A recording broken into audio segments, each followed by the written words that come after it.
Up. Good morning. And the vote is forward hat today or backwards. Put it in the chat. Let's go forward for now. Why is it forward? Be back in a second. I got a video I want to show y'all right after our intro. I will see y'all in a second.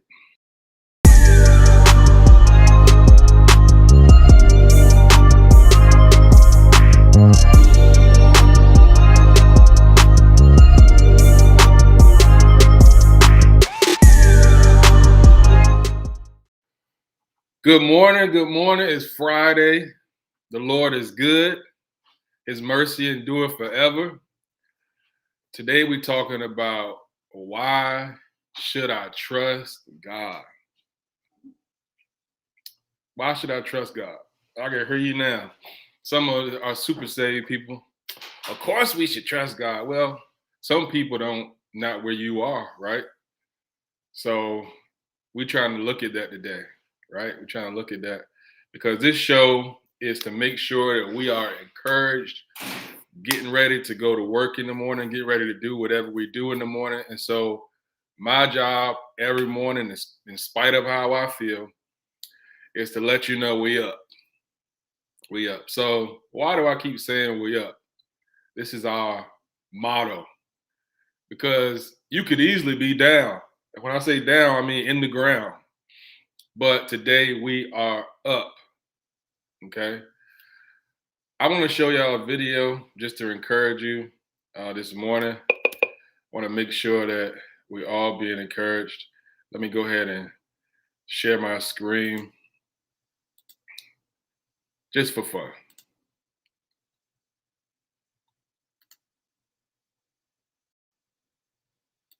No weapon. None. No weapon. No weapon. Formed against who? Me.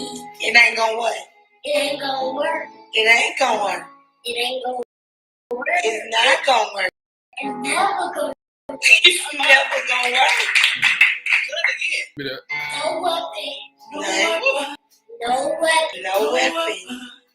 Formed. Formed against who? Me. It ain't gonna work. It ain't gonna work. It ain't gonna work.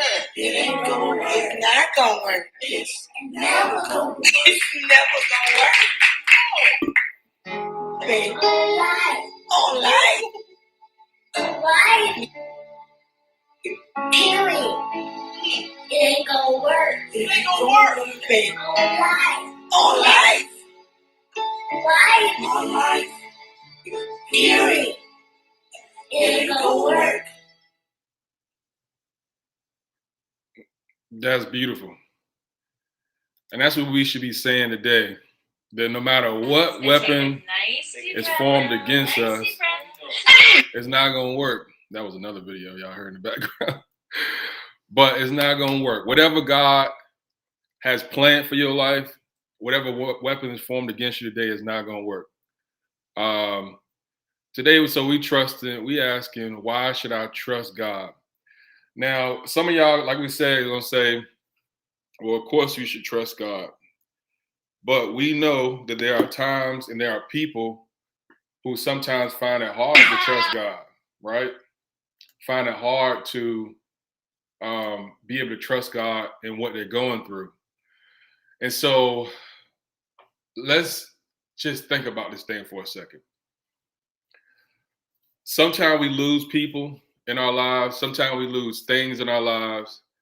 And whenever there's a loss, there's always questions. Why should I trust God in the middle of my loss? You don't start questioning God most of the time until you're going through something, right? It's 2 times a person may question God. The first time somebody questions God is when they're going through something and they feel like they shouldn't be. Why me? Well, why not you? Les Miles said, who do you suggest God pick? Why not you? There's a video going around on TikTok. He like, why does God think I'm one of his best soldiers? You know, these weapons forming against me, they prospering a little bit. No, they're not. They're not prospering, because if those weapons were prospering, you'd be dead and going to hell. So the first time, like we said, is when we're going through something, we question God. We say, God, how could I trust you? The second time we lose our trust in God is when we want to sin, right? And then we purposely say, God, you not real, you this, you that. And we question God in that way, right? Those are the two times that I find that we question God or we stop trusting in God. Well, let's deal with the first. We question God and whether he's real or not. Well, let me ask you a question. You question whether God is real or whether he's the creator of this world.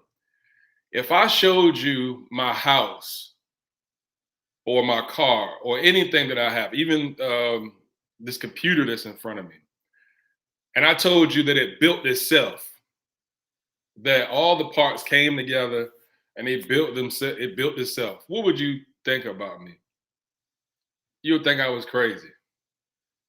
That I told you that this whole computer, this whole house created itself, right? You would think I was crazy. But yet we're taught that the world created itself through some big bang, and that all the DNA and all the order of the oxygen, the order of this earth is all just some random put together thing, right? So that dispels right there, is there a God? Because there has to be a God, because we are witnessing his creation. So that's the first thing. So we established that he's real, okay? Because you want to know if you can trust him or not. Second, let's establish the fact that when you're going through something, the biggest problem you have is that you don't know how you're going to get out, right? And you don't really know what's going on. So you're struggling with the fact because you have a lack of knowledge of what's going on around you. You don't understand the process that God is putting you through, why you're going through it, why you're losing people, why people are coming in and out of your life, why people keep trying to hurt you, why you keep losing your job, why you still broke, why I'm 50 and I ain't got what I want out of my life. Well, we ask these questions because we don't know the process that God has for our lives. So we say, God, I don't trust you. Well, you may not, and some of you may not say that, but your actions say that. So we will try to do it our own way because we don't feel like we can trust God. We go ahead of God because we feel like we can't trust him. Okay? Let me give you an example. Abraham.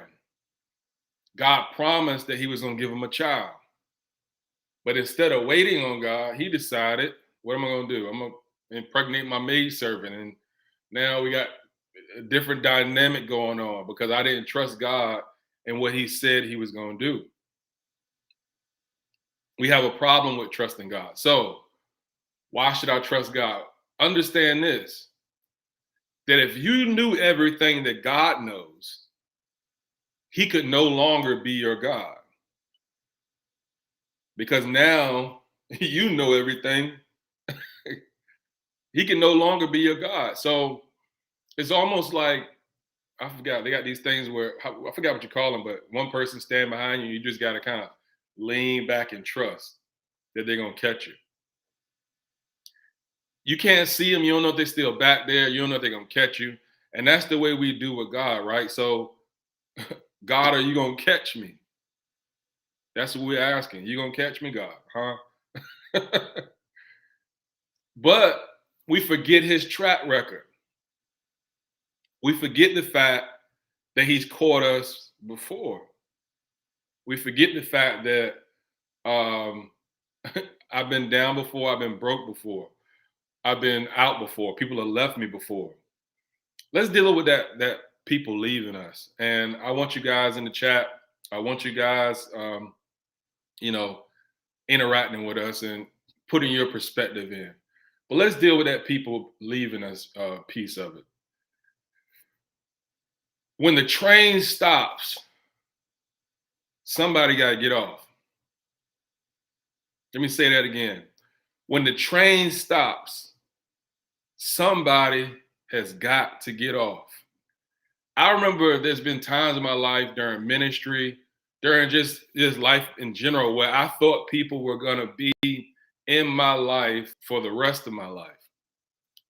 Have you ever dated somebody and you thought they were going to be there forever and you cried? And for us people who found somebody else, right? If I would have known then what I know now, I wouldn't have cried over that person. Have you ever been in a situation where you were struggling financially and God was able to bring you out of it? If you knew then what you know now, would you still be crying? Answer the question. If you knew then what you know now, would you still be crying? So we're wondering why aren't you panicking like I am? God, this is an emergency. I need your help.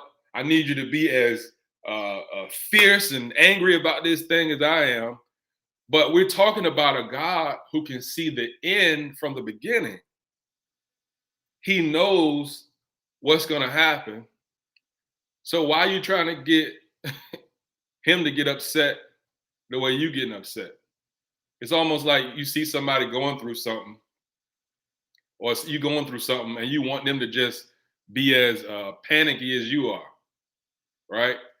My wife said, yes, he's caught us time and time again. Let me tell you something. We were talking about that the other day. And we got to the point where I know, at least I am, I'm not going to speak for her, but I think this is where she is too. We don't like being in trouble, but we know that God is going to bring us out of trouble. We don't know when he's going to do it, how he's going to do it, who he's going to use to do it. But we know for a fact that he's going to do it, right? And so we trust him, but we don't like it. He's not asking us to like it. He's not asking us to like it. Nicole said, we can trust that greater is coming in our lives. God's timing and plan is always greater than ours. Thank you. Because he's already seen the end. Why are you crying over who left you when God already got somebody planned for you? And sometimes you can be in a situation where, let's say you're in a relationship and that relationship is not for that person to stay, but it's for you to grow through it. That relationship may be for growth, but when the bus stops, now let me tell you something. The bus is gonna stop. What do you mean? The train is gonna stop. What do you mean? When you going through trials and tribulations in your life, that's the bus stopping. That's the train stopping. And somebody got to get off. You was chilling. Y'all were having a good conversation on the train. You were talking. But somebody has to get off because they can't go where you're going. They're not equipped to go where you're going.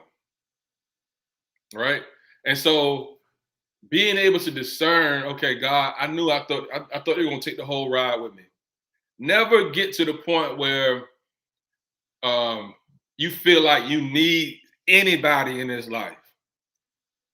I don't care if it's your husband, wife, mom, because things happen. You shouldn't be saying, I can't live without you. I don't know what I would do. The only person you should be saying, and I wouldn't even want my own wife to say she can't live without me because I may die. I'm not perfect. I may mess up. But I want you to be able to go on without me. So don't say you can't live without me, right? Only person you should be saying that about is Jesus, that I can't live without you. The train stops, somebody got to get off. Otherwise, it wouldn't be stopping. Realize that when you're going through trials and tribulations, that's that train stopping. You're going through this, and they can't stay with you. Think about how many people left you when you started losing money, or losing influence. Right? Thank you, beautiful. She said, I can live without you, but I wouldn't want to. Praise God. Amen. And that's my wife. That's why I'm calling her beautiful. So let's see here. Romans chapter 12. Romans chapter 12. It says, let me go back up to the top. I beseech you, therefore, brethren, by the mercies of God. I like the way the NIV put it. And I'm going to share this with y'all real quick so that y'all can see it. I got my little share screen thingy here. Okay. Make that bigger. I don't know if I can make it bigger, but we're in Romans chapter 12. It says, I beseech you, therefore, brethren, by the mercies of God, that you present your bodies a living sacrifice, holy, acceptable to God, which is your reasonable service. And be not conformed. I'm in the wrong scripture. That's supposed to be Hebrews 12. I'm like, where is it going? Hebrews chapter 12. Hebrews chapter 12. Okay. Here we go. And let's start at verse 3. It says, for consider him. Dang, I need to go to my NIV version. I'm sorry, y'all. Because it's ways that the NIV, and it's all the same. If you don't recognize it, it's all the same. It's just different wording. So somebody may say consider, while the next version may say think about, but it's still the same word, okay? Consider him who endured such opposition from sinners, so that you will not grow weary and lose heart. Because in this, they're talking about Jesus, right? How Jesus endured the cross. He said, consider the opposition that he faced, right? Consider the things that he had to go through. And yet he did not lose heart. Why you lose a heart going through what you're going through, right? Consider him. You're going to go through it, but you ain't got to lose heart through it. It says in verse 4, in your struggle against sin, you have not yet resisted to the point of shedding your blood. In other words, you struggling with what you're going through, but you ain't been through what Jesus been through because he shed his blood. Okay, let's go down to verse 7. It says, endure hardship as discipline. God is treating you as his children. For what children are not disciplined by their father? He's treating you like a child, like you're his children, or you are his children. And what child is not going to be disciplined by a loving father? If I saw you doing stuff that you weren't supposed to be doing, yes, I'm supposed to chasten you or correct you. So let me take this screen off for a second. So you try to figure out, God, why am I going through what I'm going through, right? Why am I facing this? Can I trust you, God? When all he's doing is trying to discipline you through it.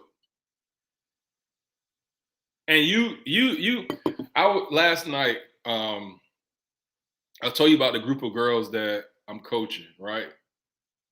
And unfortunately, a few of them quit.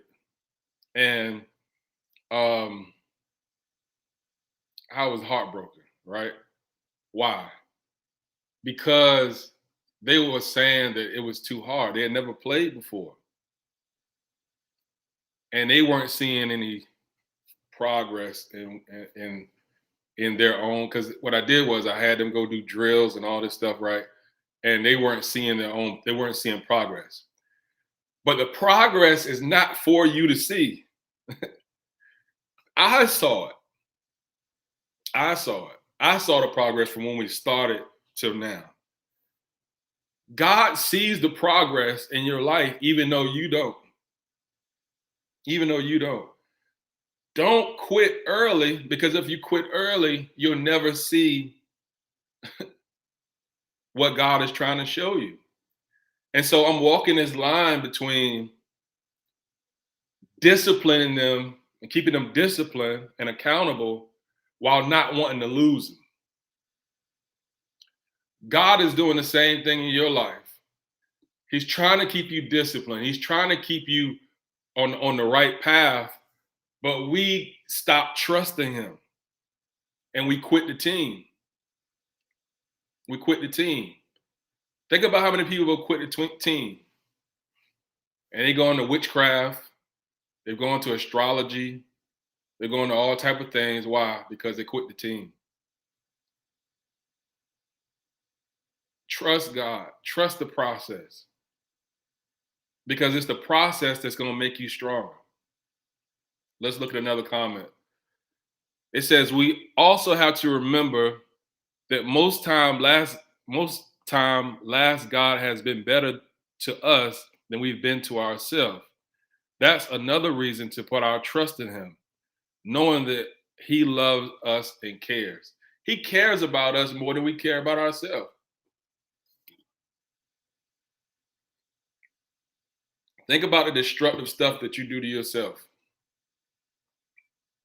All this crazy stuff we eating, smoking, drinking, drugs we didn't took. But he cares about us more than we care about ourselves. So why not trust yourself to a loving Father? Why not trust yourself to a loving Father? And people would try to make you feel like a fool for trusting in God. Right? They'll try to make you feel like a fool for trusting in God. But you can't feel that way. You got to understand that God has a plan for your life, and you got to be able to trust him in the middle of it. You got to be able to trust him in the middle of it. Look at verse 4. No, let me find it. Verse 12. It says, therefore, strengthen your feeble arms and weak knees. Make level paths for your feet, so that the lame may not be disabled, but rather healed. So what we're trying to do here, and what God is trying to do, is to show you he's strengthening you through what you're going through. He's strengthening you. And some way us don't want strengthening. We want to stay where we are. But God is perfecting us. He's perfecting us.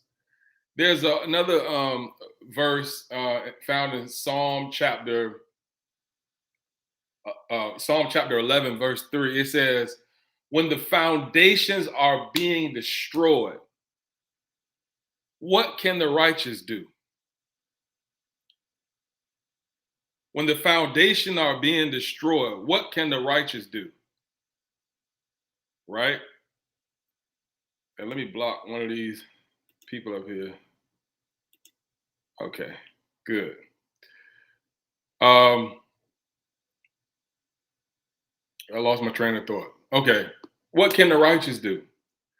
Because there's some shaking that's going on in your life. There's some shaking going on. People leaving. And things in your life are being tested by fire. Fire is a purifying agent. And a lot of times we don't like the fire, but we're being purified by it. We're being purified by it. We're being set free by it. Because when that fire hit, your house, anything that's not made of gold, silver, or brass is going to be burned up. And a lot of times God is putting us in a spot where we're losing people, we're losing friends, right? We're losing money. But anything in your life that's not nailed down will be shaken. Think about it. You know, you put the flour through the strainer and you're moving out all the impurities. God is purifying your life. He purifies your life through shaking.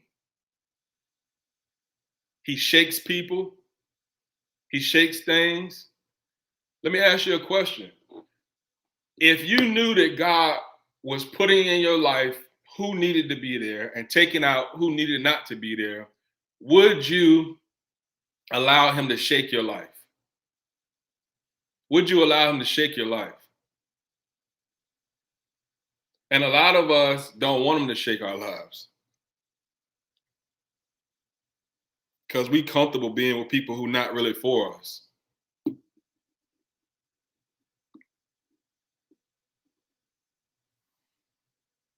We're trying to figure out everything that God knows about us or knows about the situation. God, just tell me what's going to happen. No. If he told you everything that was going to happen, would that really be trust? If he told you everything that was going to happen, would that really be trust? He shouldn't have to tell you for you to trust him. So how do you apply this practically to your life, right? You apply it by, when things happen in your life, stop having a nervous breakdown. And I've gotten to this point. I can truly say, you know, I'm not a bragger, but I can truly say that I don't get crazy no more when things happen in my life. I don't get panicky. I don't like it. But I don't panic. And I'm not trying to brag. I don't panic. My wife would tell you, she'd be like, you looking miserable. Yeah. But that don't mean I don't trust God. Maybe I need to do a better job of smiling during trials or tribulations. But I trust God through anything, through death. Because even in death, he still got me. You know, our family has gone through some death this 2021 more than we had ever seen. But we still trusting God through it. Still trusting God through it. God has a way of purifying us through shaking. God has a way of purifying us through fire. And so are you willing to go through that fire and still trust him? So I want you guys to put in the chat if you trust him today, if you're going to allow him to do his work in your life, just put I trust you. Let everybody know, God, I trust you. And then put it in practice, because there's some things that's going to happen. If you're not struggling right now, trust me, it's coming back around. And I'm not trying to be down anybody, but it happens. It's going to happen. I told you yesterday, there's this thing called the setup, right? It's the way the world works. Trust God. Trust God. And I'm telling you, he'll make a way out of no way. You broke, trust God. And guess what? A lot of people in your same situation. I know they flossing on Instagram and Facebook. Stop telling God where you need to be at. And recognize that he already got you right where he wants you. Right where he wants you. I wish I can stay with you guys, but I gotta go. And I just want to see you guys be able to take this word, go back and look at it, Hebrews chapter 12, and just study it, right? Because it talks about God having a cloud of witnesses. And you having a cloud of witnesses. What does that mean? There were people who've died and gone on, right? who have been through what you're going through and they made it. So therefore, you can make it. You can make it. Fridays, we're going to try to get some guests in. I wasn't able to pull anything off. This is our first week. And I think we had a good first week. We've seen our views increase. And I'm not trying to get views for me.